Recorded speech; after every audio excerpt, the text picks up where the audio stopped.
Millionaire. So, pag sinabi mong millionaire, nakapag-vlog na tayo, thousandaire, hundredaire.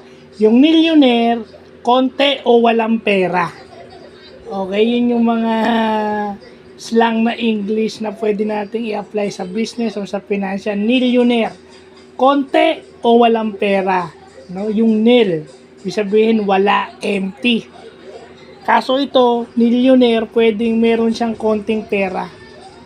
So, ibig sabihin, marami dito sa Pilipinas ang millionaire. So, ayan na, nag-i-extend na yung ating vocabulary, which is napakaganda. No? Marami sa atin, one day millionaire. And after that, we became millionaires. Typical of most Filipinos nowadays.